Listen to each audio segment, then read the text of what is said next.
Welcome to Fireside, Fables and Folklore. Before we begin, take a moment to get comfortable. Wrap yourself in a soft blanket, rest your head, and allow your breath to slow. Breathe in and out. Let the worries of your day drift away like leaves on a gentle river. You're safe here. You're home. The fire is warm and the stories are waiting. If these tales bring you peace or joy, I invite you to like the video and subscribe, but only if it truly speaks to you. Your support helps keep the fire burning and the legends alive. And I'd love to hear from you.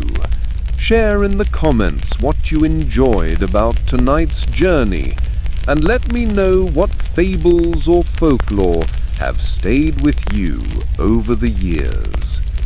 Stories shape us, and the ones we cherish say something beautiful about who we are. Now, close your eyes. Let the crackle of fire and the hush of starlight guide you. Tonight, we travel east, across mountains wrapped in mist, where ancient spirits dwell, and a stone monkey dreams of immortality. This is the tale of the Monkey King, clever, fearless, and endlessly curious. A being born not of man, but of heaven and earth itself. Let the story begin. Long ago, in the distant lands of ancient China, there stood a sacred mountain called the Mountain of Flowers and Fruit. It was no ordinary peak. Its forests shimmered with jade-colored leaves, and its waterfalls sang lullabies older than time. The wind there spoke in whispers, and the animals walked without fear. Hidden among its ridges was a lone boulder, large and round, resting under the heavens like it had always been part of the world's heart. One night, beneath a sky dusted with 1,000 stars, something strange stirred within the stone. A pulse, a flicker of light, then a crack, gentle but sure, opened across the surface of the rock, and from it emerged a creature unlike any other, a monkey, golden-furred and wide-eyed, already strong and already wise. He blinked at the world with wonder. His small hands reached out toward the sun. The heavens smiled upon him, and the earth welcomed him. This was no ordinary birth. The monkey had been born from stone, forged by the harmony of yin and yang, the 5 elements, and the breath of the universe itself. The animals of the mountain gathered to watch him take his first steps. The wind hushed, the rivers paused, and the flowers leaned toward him like old friends reunited. At first, he was playful and full of mischief. He swung from trees, chased butterflies, and laughed under moonlit skies.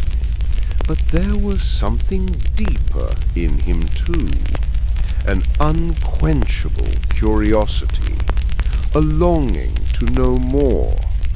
He wasn't content with simply being.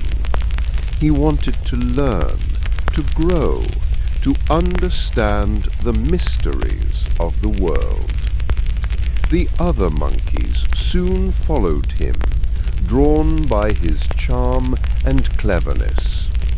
They crowned him their king beneath a peach tree in full bloom, petals falling like blessings from the sky. From that moment on, he was known as the handsome Monkey King. And though the mountains were beautiful and his life was full of joy, the Monkey King often found himself gazing at the clouds, wondering what lay beyond them. He dreamed of immortality, of divine power, of breaking through the limits that bound all living things. He was born from the world's oldest stone, and something in his heart yearned to return to the heavens. And so begins the journey, not just of a monkey, but of a spirit wild and brave, seeking truth in the stars, and learning that even the most powerful must bow to the wisdom of humility. The wind carried new strength in its breath when the Monkey King returned from the Hall of the Immortals. Though his form looked much the same, fur wild, eyes bright, there was a calm in his stride and a weightlessness to his presence. He no longer feared the ticking of time. Death had been left behind like a stone at the foot of a mountain. He returned to the mountain of flowers and fruit, and his subjects rejoiced. They danced and played flutes of hollow bamboo, and the air rang with laughter. The Monkey King embraced them all with warm joy, but there was a gleam in his eye, a restlessness like a fire that would not die. Immortality had not quieted his spirit. It had only made room for more questions. What else was possible? The Monkey King began to test the edges of his power. He leapt over rivers in a single bound. He whispered to the winds, and they answered. He could change his shape at will, becoming a hawk, a stone, a gust of petals. He trained his mind until he could read the thoughts of others. He learned to ride clouds, soaring through the sky like a god. Time passed like drifting clouds over the mountain of flowers and fruit, and the Monkey King grew more curious by the day. Though he had everything a creature of the forest could wish for, adoring subjects, endless fruit, songs sung under waterfalls, something gnawed quietly at his heart. He saw friends grow older. He watched leaves wither and fall. The joy of the mountain was ever changing, and the Monkey King began to fear the one thing he could not escape: death. One morning, as golden light danced across the dew-soaked ferns, he sat atop the highest peak, eyes turned toward the sky. "There must be a way," he murmured, "a way to live beyond the reach of time." Thus began the next chapter of his story. He gathered his court and declared, "Dear brothers and sisters of the mountain, I go now in search of the great way. I will not return until I have found the secret to life everlasting." They wept and tried to stop him, but he was firm. With nothing but a staff carved from bamboo and a peach for the road, the Monkey King set off to wander the world. He journeyed through whispering forests and across shimmering lakes. He crossed lands where the sand sang and the wind carried forgotten tales. He disguised himself as a traveler, sometimes a small monkey, sometimes a human boy, learning from every village he passed. Years passed like seasons in a dream. One misty evening, in a quiet grove where the trees curved like lanterns, he met a wandering woodcutter. The man sung softly to himself, his axe tapping rhythmically against his shoulder. Curious, the Monkey King asked, "Old man, do you know of any who teach the path to immortality?" The woodcutter looked at him with a knowing smile. "Far to the west," he said, "beyond the ocean and over the mountain of flame, there lives a sage, Patriarch Subodhi, who holds the knowledge you seek." And so the Monkey King bowed in gratitude and traveled farther still through wind and storm, until one day he found himself before a tall iron gate etched with strange symbols. A great tree shaded the entrance, its branches heavy with silver leaves. This was it, the whole of the immortals. Inside he met the sage, a bearded man whose eyes seemed to hold entire galaxies. At first, the patriarch saw only another impudent monkey, wild and full of pride. But the Monkey King's persistence, his fierce longing to learn, softened the master's heart. The Monkey King was taken in as a student. He swept the floors, fed the birds, and sat cross-legged each dawn, soaking up the teachings of the Tao. He studied the mysteries of breath and spirit, of form and emptiness. His body grew stronger, his mind sharper, and his spirit more still. But still, he yearned for more. One night, under a velvet sky, the sage whispered the secrets of immortality into his ear.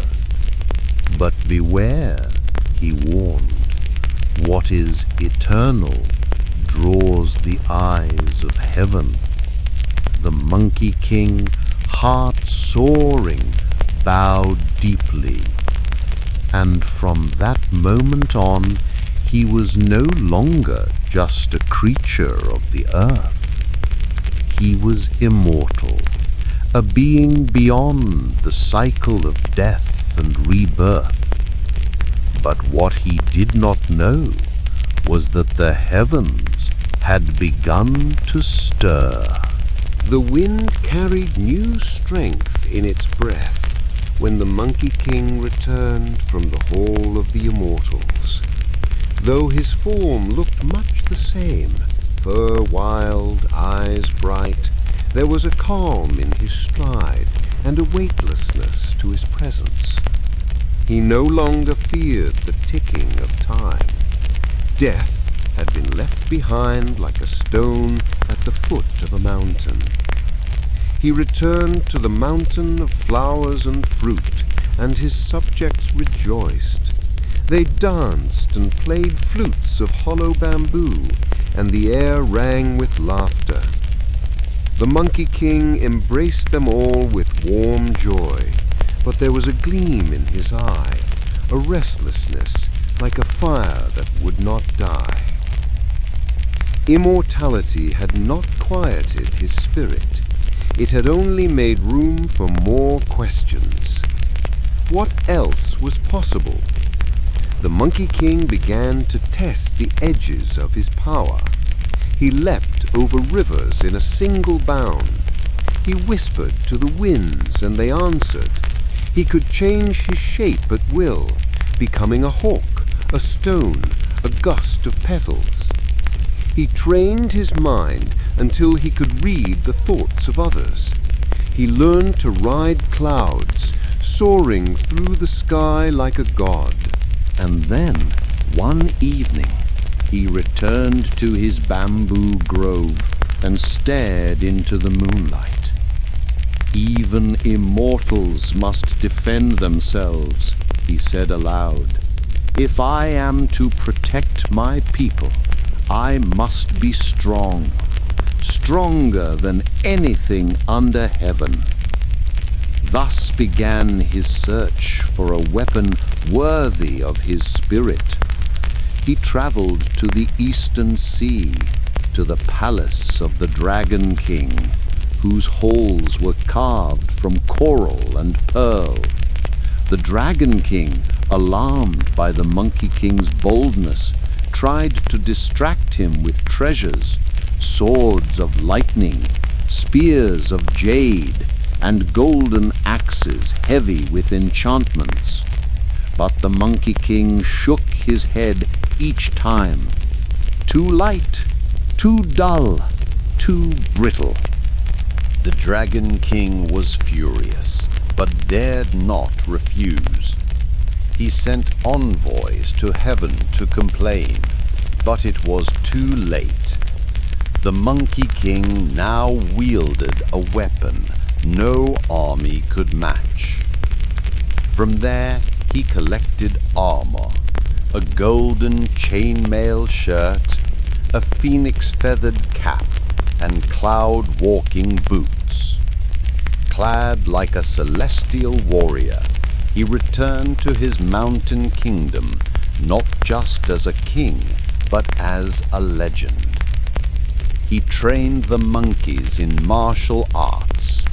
He taught them to leap across chasms and walk unseen through fog.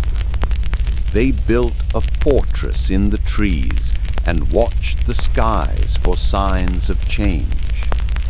And though the land bloomed under his rule, the Monkey King grew bolder. He carved his name into the stone of heaven. He declared himself great sage equal to heaven. His voice echoed through valleys and stirred the clouds. The celestial court heard it and was not amused. Heaven does not take kindly to pride. But the Monkey King was ready. The celestial court, veiled in sacred mist and lit by stars that never dimmed, stirred with unrest. In the jade palace, among rows of golden pillars and floating scrolls, the gods and immortals tethered. The Monkey King's declaration, great sage, equal to heaven, had reached their ears like thunder through still waters. Whispers became warnings. Warnings became outrage. How dare he? Boomed the Star-Lord of Venus, slamming his jade scepter. A monkey laying claim to heaven's equal. The Jade Emperor, ancient and serene, remained quiet. His long beard shimmered like threads of moonlight, and his eyes, though gentle, carried the burden of countless eons. "We must be careful," said Tai-Bai Jing-Sing, the golden star of Venus, a wise and clever envoy. "This monkey is not without merit. His powers rival those of our own. To confront him with war is to risk more than bruised pride. So what do you propose?" asked the thunder god, sparks crackling at his fingertips. Tai-Bai bowed. "Invite him." "Invite him?" gasped the gods. "Yes, offer him a place in heaven. Give him a title. Let him feel respected. It will tame his arrogance, or at least keep him within reach. The Jade Emperor nodded. So be it. And thus heaven's messengers descended to the mortal world, bearing silk banners and celestial trumpets. When they arrived at the mountain of flowers and fruit, the Monkey King welcomed them, twirling his staff with lazy confidence. "A position in heaven," he said, tail swaying. "At last, some proper recognition." He soared to the clouds on his somersault cloud, his kingdom cheering below. Heaven greeted him with splendor. Golden bridges stretched across floating islands. Celestial musicians played harps, spun from starlight. Phoenixes soared overhead, and the scent of divine nectar filled the air. The Monkey King bowed before the Jade Emperor, who offered him the title Protector of the Heavenly Stables. The Monkey King blinked. "Stables?" "Yes," Tai-Bai said, smiling gently. "A most honorable and necessary position. The heavenly horses are sacred beings." The Monkey King forced a grin. Of course. But deep within, pride smoldered like an ember. He spent his days tending to the divine horses, brushing their manes and guiding them through fields of cloud. But every neigh and stomp seemed to mock him. A monkey cleaning hooves. One day he stood atop the stable roof and shouted, "I am the great sage, equal to heaven, not a horsekeeper." And with that, he stormed back to earth. Chaos followed. He carved his title into mountain peaks. He declared his mountain a sovereign kingdom. He dared heaven to stop him.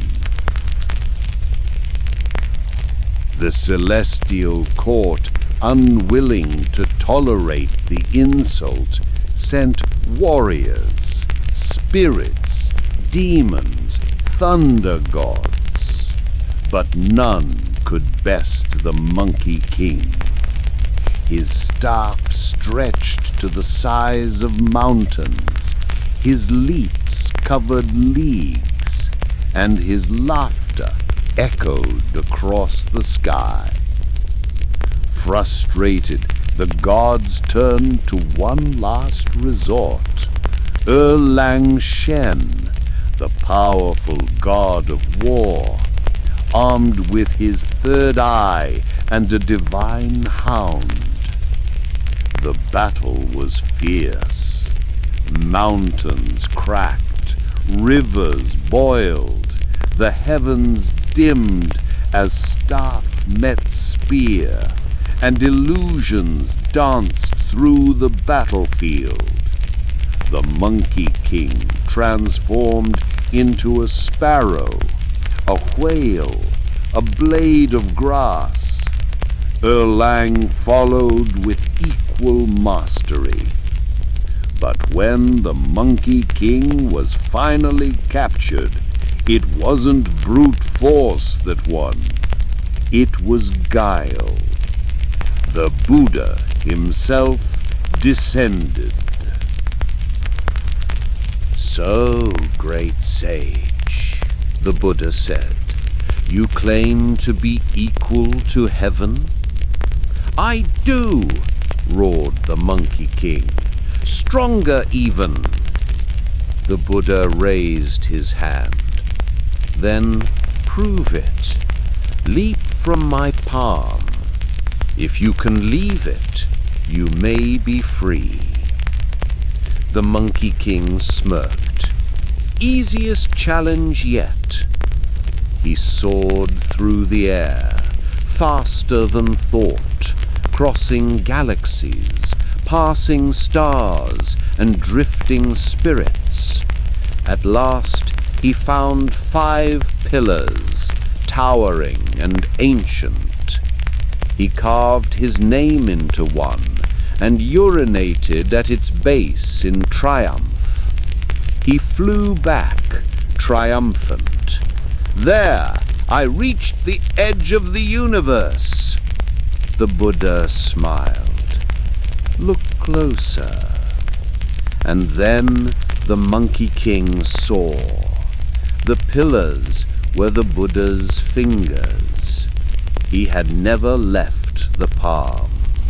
With a gentle sweep of his hand, the Buddha brought the monkey down to earth. A mountain was conjured, 5 elements pressing it down: metal, wood, water, fire, and earth, sealing him beneath it. For 500 years, the Monkey King remained trapped. The wind whispered stories of his fall. Flowers bloomed and withered at his feet. Rain softened his pride. Time taught him patience. Until one day, a monk named Huanzang would arrive, seeking a guide, and the journey would begin again. 500 seasons passed, like petals drifting on wind. Beneath the 5-element mountain, the Monkey King lay bound, his once proud form pressed by nature's unyielding hand. Moss veiled his fur, vines curled across his limbs. Clouds moved above him like dreams he could not reach. Birds nested nearby, sometimes singing lullabies. Travelers came and went, but none lingered.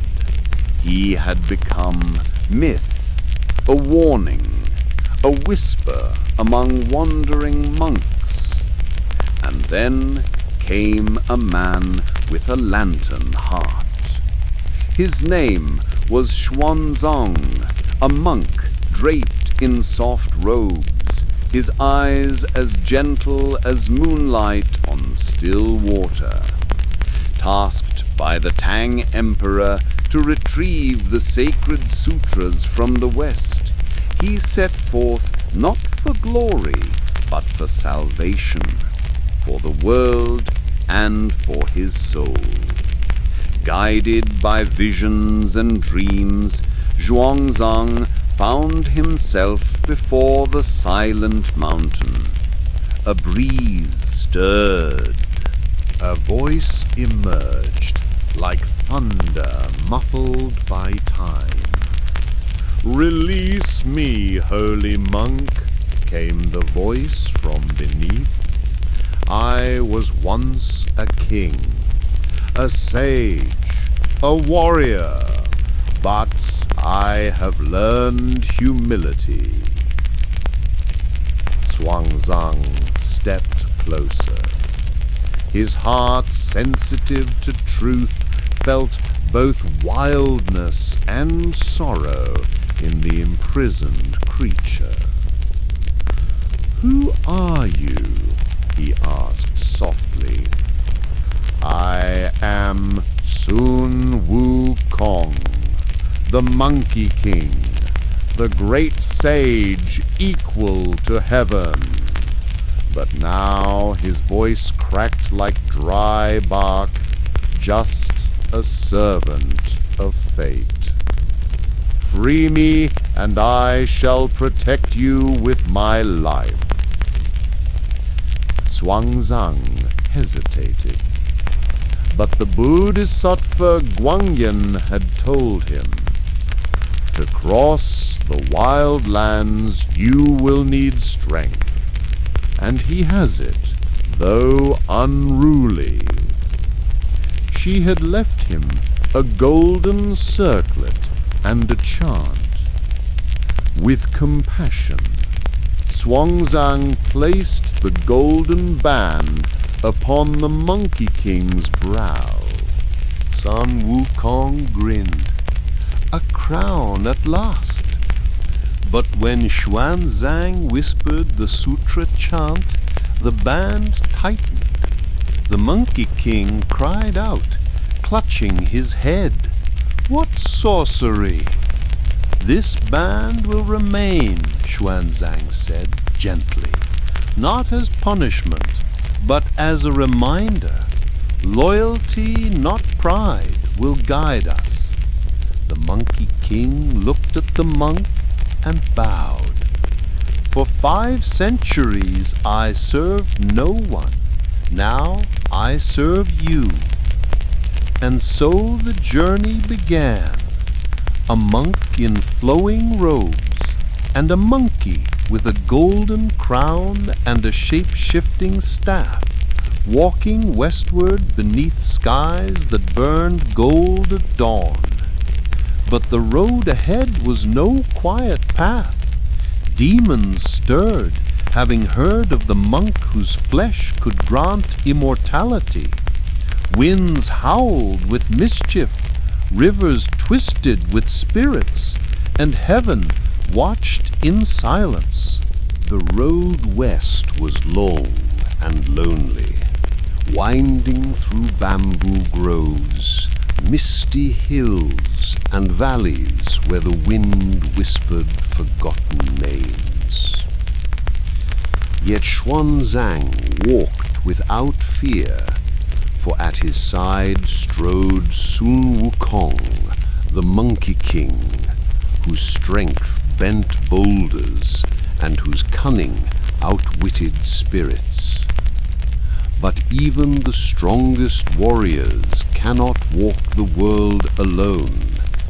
One evening, the monk and his guardian came upon a wide moonlit river, its surface glowing like pearl. As they neared the banks, the air grew still. Xuanzang paused. Something ancient and sorrowful stirred beneath the water. Then the river broke open.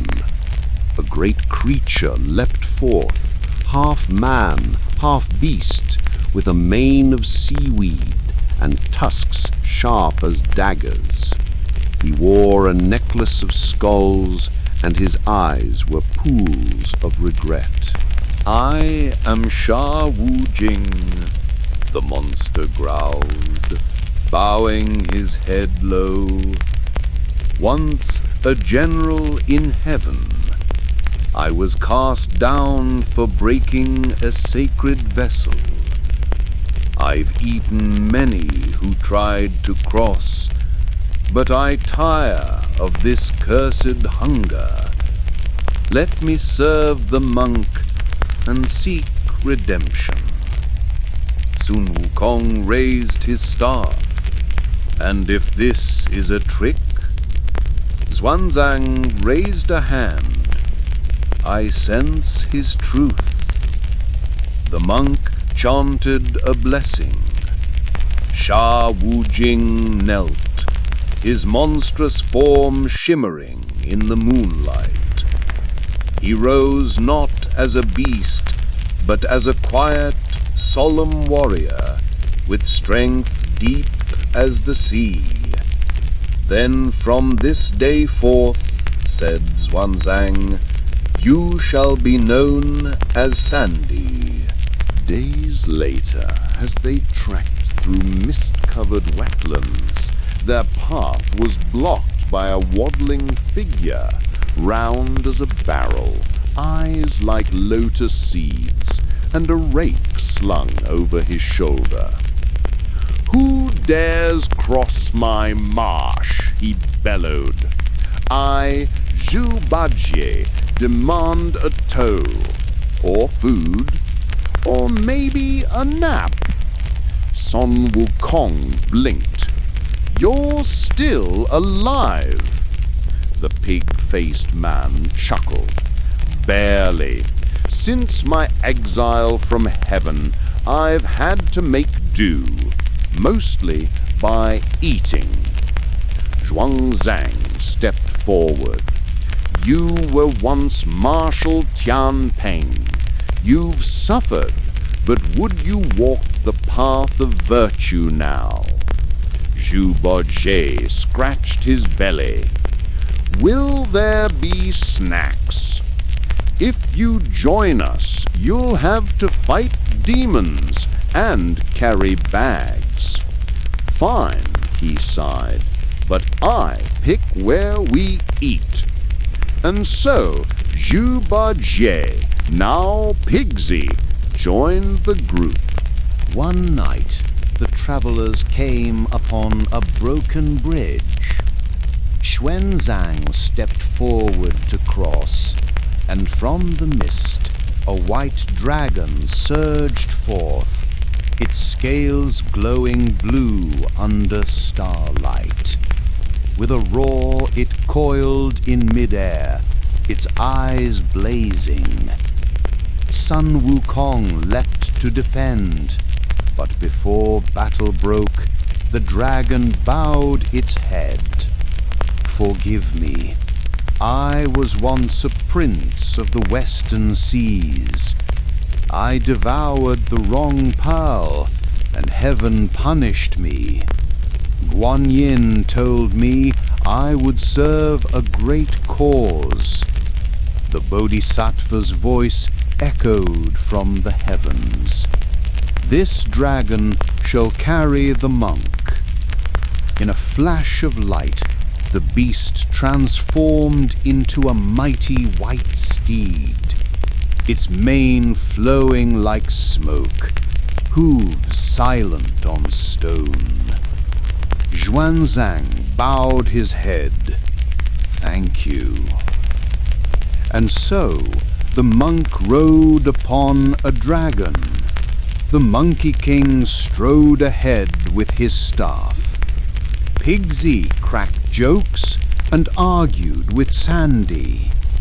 The four pilgrims moved westward, a band forged not of perfection, but of purpose, and heaven held its breath. The wind whispered through pine trees as the sun dipped low, casting golden hues across the path. The four pilgrims traveled in tranquil rhythm, Xuanzang upon his white steed, Wukong leading the way, Pigsy munching dried lotus root, and Sandy bringing up the rear, silent and watchful. But peace on the road west was fleeting. The village without shadows. As dusk fell, they came upon a small village nestled between misty hills and plum orchards. Children's laughter echoed faintly, though no one could be seen. The homes were tidy, the wells full, the lanterns lit. But something was wrong. Where are the people? Xuanzang asked softly. Sun Wukong sniffed the air. There's magic here, ancient, foul. Pigsy waddled ahead, following the scent of food. If it's haunted, the ghosts sure know how to cook. He licked his lips and opened the door to a house. Inside, a table was laid with steaming buns, sweet rice wine, and roasted duck. Too good to be true, Sandy muttered. They slept uneasily that night, the wind howling louder than before. At midnight, Xuanzang awoke. A soft voice called from beyond the trees. Come, monk, your destiny lies with me. Drawn by the voice, he stepped out and saw her. A woman in flowing crimson robes stood among the plum trees, her face half hidden by a veil, her eyes glowing with soft sorrow. She moved like mist, graceful and unearthly. "I've been waiting," she said. "Let me show you paradise." Xuanzang took a step forward, but before her spell could deepen, Wukong leapt between them. "Demon!" he roared, brandishing his golden staff. "You dare enchant my master!" The woman hissed, her form shifting, no longer delicate but hideous. Her mouth widened into a fanged grin, her arms stretching into black feathered wings. A Yasha, a soul-eater of shadows. She soared into the sky. The battle raged beneath the moon. Wukong danced the top rooftops, his staff spinning faster than lightning. Pigsy swung his nine-toothed rake wildly, knocking over water jars and ducks. Sandy waited calmly, then leapt and seized the demon's wing. But the Yaksha slipped through his grasp, shrieking. She conjured illusions, 10 of herself swirling in the air. "I'll eat the monk's soul before dawn," she screamed. Wukong closed his eyes, sensing her spirit. With a flash of golden fire, he split the real one from the mirage. His staff stretched into the heavens, then came crashing down. With a screech that echoed into the next life, the Yaksha dissolved into ash. The village came to life again. As morning broke, the once deserted village stirred. The spell had been lifted. Elders bowed before the monk. Children offered rice cakes and handmade lanterns. The villagers had been trapped in slumber, fed upon slowly by the demon's enchantments. "Thank you, great ones," the head woman said. "Your journey is blessed." Zhu Zheng offered prayers of peace, and the group set off once more. Sun Wukong walked silently, twirling his staff. That was a strong one. More will come. "Do not fear," Zhu Zheng said. "You are here. We are together." Pigsy grunted, and next time, maybe the demon can cook better. Sandy chuckled softly. Even the white dragon neighed. Their bond was growing. And so, with dawn at their backs and destiny before them, the pilgrims of the West pressed on, their journey only just beginning. The road grew dry and cracked beneath the pilgrims' feet. Trees thinned into brittle branches, and the wind lost its cool breath. Before them loomed a great and terrible sight, a mountain wreathed in flame. Not ordinary fire, but divine fire, born of ancient magic and rage. Crimson tongues licked the sky, smoke curled like angry dragons, and the very earth hissed in warning. Pigsy fanned himself with a lily pad. "Well, this seems unpleasant." Sandy squinted toward the inferno. we won't pass through without turning to ash." Soon Wukong grunted, "Then I'll go over." But even his cloud somersault couldn't carry him far. The heat blistered the sky itself. The flames were endless. They needed help. From nearby villages, they learned the truth. The fire had been burning for decades. Only one thing could extinguish it: a magical fan, large as a house, made from palm leaves and phoenix feathers. And it belonged to her, Princess Iron Fan. She lived deep in a hidden cave behind veils of smoke and thorns. Once married to the fearsome bull demon king, she now ruled her land with fierce elegance.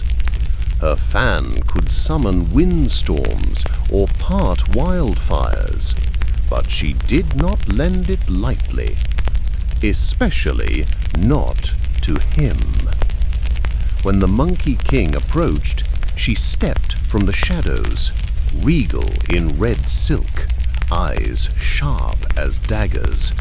Her voice was cold. "You dare ask for my fan?" Wukong bowed, tail twitching. "It ask it for my master, not for pride, but for the journey." Her eyes narrowed. "And what do I owe you?" Sun Wukong sighed. This again. For in the old days, when he declared himself equal to heaven, he had quarreled with her husband, fought him, mocked him. Their son, Red Boy, had once tried to devour Xuanzang himself. Iron Fan had not forgotten. She raised the fan. With one mighty swing, a hurricane of burning wind swept Wukong off his feet, sending him crashing into a cliffside. But Sun Wukong was not one to give up. He returned the next day, not as himself, but disguised as a wandering healer. He brewed her a calming tea, sang a song about sorrow and forgiveness, and flattered her endlessly. When she at last smiled, he slipped the fan from her side. But before he could escape, the fan dissolved into butterflies, an illusion. Princess Iron Fan stood behind him, unimpressed. "You still haven't learned." She struck him with a gust so strong it scattered the clouds for miles. A softening flame. It was Xuanzang who turned the tide, not with strength, but with compassion. He arrived at her cave alone, offering no trickery, no weapons. He knelt before her and spoke softly. "I know your pain. You've lost your family to ambition, to war, to the pride of men. But what we seek is not power, it is peace." His words were like rain on smoldering coals. Iron Fan stood for a long moment, then slowly she turned. She handed him the real fan. She said, "Only 3 swings, no more." Wukong took the fan with wide eyes. "You trusted him?" She replied, "I listened. Something you might try someday." The Monkey King bit back a reply, then nodded quietly. At the mountain's edge, he swung the fan once. The fire bent. Twice. The flames cried and curled away. On the third swing, the inferno vanished, leaving blackened stone, warm ash, and a clear path westward. The journey continues. As they passed the now quiet peak, Pigsy looked back. Remind me to never marry a woman with a magic fan. Sandy chuckled. Xuanzang whispered a prayer of thanks. And Wukong, he glanced skyward, eyes reflecting the smoke-smeared sky. Even fire had softened. Even he might. Mist gathered around the pilgrims' feet like curious cats. The forest they entered was quiet. Too quiet. No bird sang, no insect buzzed. Only the hush of leaves shifting high above, as if something watched and waited. They had come to a place known in whispered tones as the Silken Hollow, a land where beauty deceives and desire weaves its traps with threads stronger than steel. That night, as they made camp beneath curling vines, the air grew thick with perfume, sweet, floral, dizzying. Xuanzong's eyes grew heavy. From the trees descended 7 women in flowing robes, their eyes gentle, their smiles warm. Rest, weary travelers, said the eldest, voice like silver rain. You've wandered so far. Let us ease your burden. Their silks shimmered like starlight. Their hands were soft as fog. Pigsy swooned instantly. I think I'm in love with all of them. Even Sandy's brow furrowed, entranced by the comfort of their presence. But Wukong narrowed his eyes. Something stinks, he muttered. And it's not Pigsy's socks this time. The web revealed. As the moon rose, the illusion deepened. The forest transformed into a golden palace, perfumed wind, dishes of honeyed fruit, pools of jade water. The monk, half dreaming, stepped forward, drawn toward a silken throne. But Wukong would not be fooled. He spun his staff and struck the ground hard. The palace cracked, the silks split, the fragrance curdled. And from the illusion burst 7 spider demons, their gowns now webs, their limbs long and sharp, eyes black as ink. They shrieked, "We only wanted a taste of your monk, just one soul of purity to feed our 1,000 years." The forest turned into chaos. Pigsy stumbled backward, tripping on vines, his rake swinging wildly. Sandy braced himself, guarding Xuanzang with steady arms. But it was Wukong who leapt into the air, staff blazing gold, moving like a streak of comet fire through the canopy. He battled the Spider Sisters mid-air, dodging threads sharp as blades, swatting venomous limbs, countering illusion with clarity. One by one, the spider demons fell, banished by his might, but not before the eldest's spoke. "We are not your greatest threat, monkey. The true danger lies in what you want most." Then she vanished in a puff of white mist. When dawn came, the forest looked ordinary again. Birds chirped, dew glittered.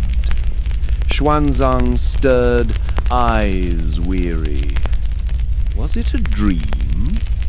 No, Wukong said, helping him to his feet. It was a trap. Pigsy sat up groggily. I still think I could have reformed one of them. Sandy offered him a glare. They resumed their journey, the path now winding through thorny hedges and quiet glades. But something lingered. Not fear, but the lesson. Even the pure of heart must guard their mind.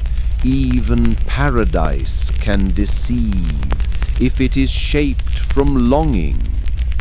And the Monkey King, fierce, proud, powerful, found himself unsettled.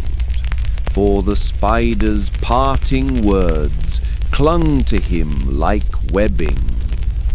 What did he want most? And what would it cost to have it? The travelers crossed lands where the sun never seemed to set. Golden light bathed dry grasslands and glinted off far-away mountains.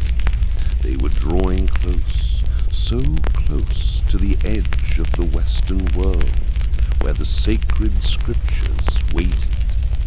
But one final trial lay ahead. A city of gold, a place of opulence, banners fluttering and bells ringing in the wind. The people there welcomed the monk with cheers. "The Great One has arrived," they cried. "Our Savior, our King." At first Xuanzang was confused. "I am no king," he told them, but they would not listen. Priests dressed him in silks and crowned him with a band of sunstones. They built statues in his honor. They begged him to stay. "The scriptures will wait," they said. "The world needs you here. Lead us." The praise rang sweet in the air, like nectar laced with poison. Wukong narrowed his eyes. This place reeks of magic.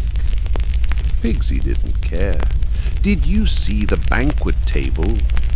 But Sandy watched Xuanzang closely. The monk, usually so grounded, now stood a little taller, smiled a little too easily. The truth beneath. That night, Wukong crept through the palace. Behind tapestries, under altars, he found them. Demons masked as priests, feeding off devotion, strengthened by worship. They hadn't wanted the monk's soul, they wanted his influence. His presence turned the people's faith into fuel. He stormed into the throne room. "This crown they gave you, it binds you. You're not a king, you're a prisoner." Xuanzang staggered. "But they believed in me." "They believed in what they were told," said Wukong. "You taught me to see through illusion. Now it's your turn." With a mighty cry, the Monkey King shattered the golden crown. The city trembled. The demons shrieked and melted away like wax in fire. The people awoke as if from a dream. They wept, but Xuanzang only bowed and offered them peace. No one should rule by flattery, he said. True kings serve, not command. From there, the journey turned quiet. No more battles, no more beasts. Only the long road west, winding through blue hills and clouds so thick they seemed solid. And then, one morning, they arrived at the foot of Thunderclap Monastery, where golden lotus blossoms bloomed in still air, and the bodhisattvas waited in silence.